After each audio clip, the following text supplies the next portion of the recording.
টি-20 বিশ্বকাপ। যুক্তরাষ্ট্রের কাছে হেরে বিশ্বকাপ শুরু করেছে পাকিস্তান। সাবেক 7 চ্যাম্পিয়নদের 7 উইকেটে 159 রানের জবাবে সমান স্কোর গড়ে ম্যাচ টাই করে স্বাগতিকরা। এরপর সুপার ওভারে যুক্তরাষ্ট্রের 18 রান তাড়া করতে নেমে 13তে আটকে যায় পাকিস্তান। ম্যাচ শেষে সংবাদ সম্মেলনে পাকিস্তান অধিনায়ক বাবর আজম বোলারদের দোষ দেওয়ার পাশাপাশি যুক্তরাষ্ট্রকে কৃতিত্ব দেন।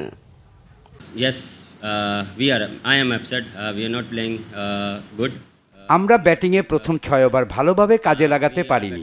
আমরা মোমেন্টাম ফিরে পেয়েছিলাম সত্যি, কিন্তু টানা উইকেটের ধাক্কা লাগে জোরে সোরে। বোলিংয়েও আমরা প্রথম 6 ওভারে ভালো করতে পারিনি, স্পিনাররাও পারেনি।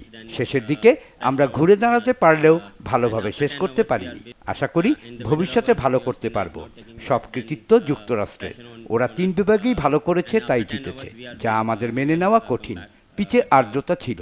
পেশাদার হিসেবে আমাদের আরও ভালোভাবে কন্ডিশন মূল্যায়ন করার দরকার ছিল।